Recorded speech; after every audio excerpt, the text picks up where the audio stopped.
Coucou les amis, j'espère que vous allez bien. J'aimerais dire vraiment un grand merci à tous ceux-là qui sont abonnés à ma page. Et si vous n'êtes pas abonné à ma page, que c'est votre première fois ici, n'oubliez pas de vous abonner, liker et de partager mes vidéos. Bon, notre vidéo aujourd'hui est précisément pour les mamans qui sont, enfin pour nos femmes enceintes, pour les premiers pas, si je peux dire cela, si je peux dire comme ça, pour les premiers pas, parce que pour une femme qui a, je suis sûre qu'il y en a des femmes qui ont plusieurs expériences et ils vont comprendre de quoi il s'agit. Mais pour celles-là qui sont là pour la première fois, qui sont au point d'accoucher, que c'est leur première fois d'accoucher, bon, you're welcome. Bon, je vous parle selon mon expérience et les erreurs que j'ai pu faire à ma dernière grossesse. Bon, d'abord, je partage seulement les trucs négatifs qu'il ne faut pas faire, parce que je n'aimerais pas que vous fassiez les mêmes erreurs que moi. Donc, j'ai trouvé ça mieux de partager avec vous les trucs que j'ai fait qu'il ne fallait pas pendant ma grossesse. Je ne savais pas, j'étais premier pas et on ne m'a pas dit, parce qu'on ne dit pas toujours tout, parce qu'on ne sait pas ce que tu connais ni ce que tu ne connais pas. Donc, on te dit seulement certains et d'autres, on ne te dit pas. Donc, j'ai eu à faire beaucoup d'erreurs et je pense que c'est peut-être à cause de ça que j'ai perdu mon bébé. Oh, en tout cas, tout ce que Dieu fait, bon, nous allons aller droit au but. D'abord, la position que vous prenez pour dormir. C'est vrai qu'on dit c'est pas bon de dormir sous le ventre, qui est très bien. C'est pas bon de dormir. On dit aussi c'est pas bon de dormir sur le dos, mais on ne précise pas sur cela. On vous dit il faut seulement dormir à gauche ou bien à droite. C'est très bien, ça aide à dilater le corps. À la fin là, c'est très bien. On dit encore que c'est plus meilleur si vous vous couchez au côté gauche. Ça aide l'enfant à bien se positionner et tout. Mais on ne vous explique pas pourquoi il ne faut pas. On vous dit c'est pas bon de dormir sur le ventre, sinon vous allez appuyer l'enfant, étouffer l'enfant, il n'y a plus ça. Mais on ne vous explique pas pourquoi c'est pas bon de dormir sur le dos. Moi, c'est une erreur que j'ai fait. Pendant toute ma grossesse, j'étais couchée sur le dos. Et à chaque fois, j'étais étouffée toute la nuit. J'ai passé les nuits blanches, je ne dormais pas. Je ne comprenais pas. Je me disais souvent que peut-être parce que c'est ma première fois, je ne comprenais pas ce qui s'est passé. Mais pourtant, c'est dangereux. Pourtant, j'ai rencontré un docteur qui m'a expliqué que c'est très dangereux pour le fœtus, en même temps pour la maman.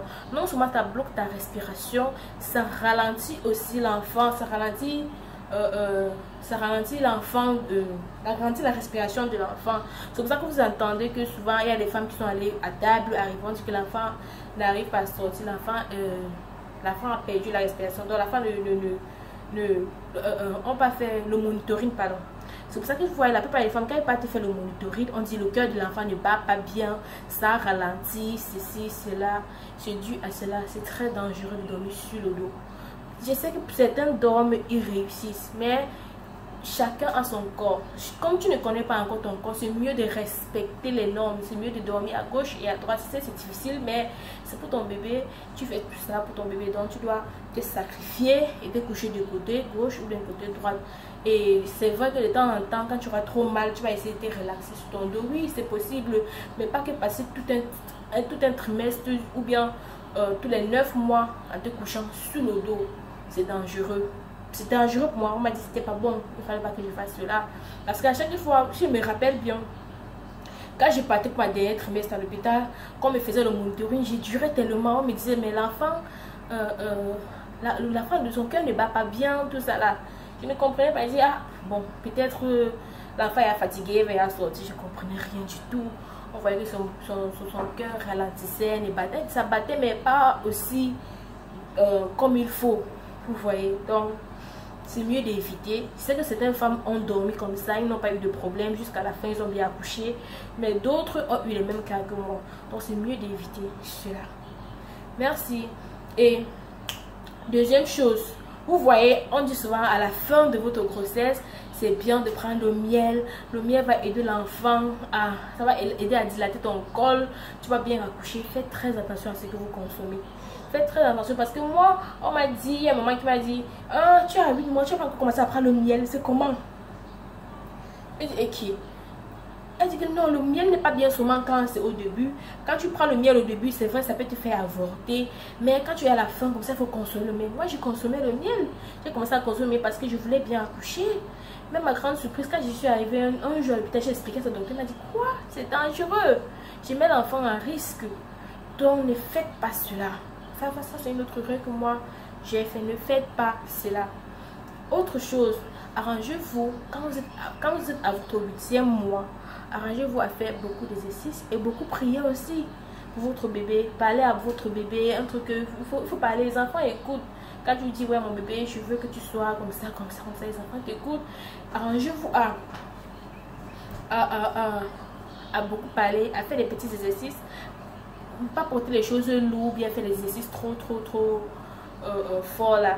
Oui, il y a des exercices que vous pouvez faire pour les mamans qui sont à votre 38e ou 37e semaine que vous pouvez faire pour dilater les cols. À part ça, si vous voulez dilater vraiment votre col, au lieu de prendre le miel et tout ce qu'on rencontre, cherchez juste le gombo. C'est très efficace. Cherchez juste le gombo, consommez le gombo, consommez l'ananas, consommez on appelle ça le cou de girofle. Oui, c'est très bien pour vous et c'est bien pour votre baby. Ok, bon, maintenant autre chose qui est aussi très dangereux, faites attention. Autre chose qui est très dangereux, souvent vous vous levez le matin, vous constatez que votre ventre est mou, vous vous demandez mais comment fait-il que le ventre est mou comme ça? Ne comprenez pas les conseils de quoi que ce soit. L'enfant, la plupart du temps, quand votre ventre est mou le matin, ça peut être parce que tu as pris une mauvaise position et l'enfant s'est retiré et allé se mettre où elle se sent plus confortable et tout. Dans les autres cas, on dit que c'est parce que tu n'as pas, peut-être le bébé a faim, il a laissé retirer, il a laissé cacher, bien tout ça là. Mais dans la plupart des cas, c'est parce que tu as pris une mauvaise position dans la nuit et c'est pour ça que l'enfant est allé plutôt se sécuriser. C'est pour ça que ton ventre est mou le matin. Donc ne vous inquiétez pas d'aller consommer les choses qu'il ne faut pas. Il faut se présenter, ça ne dérange pas, il n'y a aucun problème, vous n'avez pas de problème. Si vous levez le matin, votre ventre est comme ça. Et mangez selon votre appétit.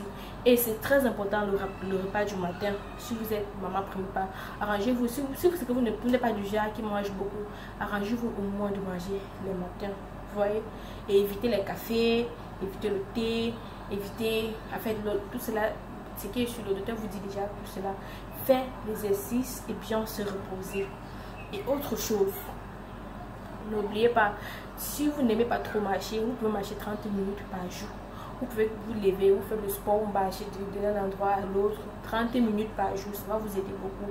Surtout à votre dernier trimestre, c'est très important. Marcher 30 minutes par jour. Bon, s'il y a encore autre chose, je veux... ok. Merci d'être abonné à ma page. À la prochaine, bisous.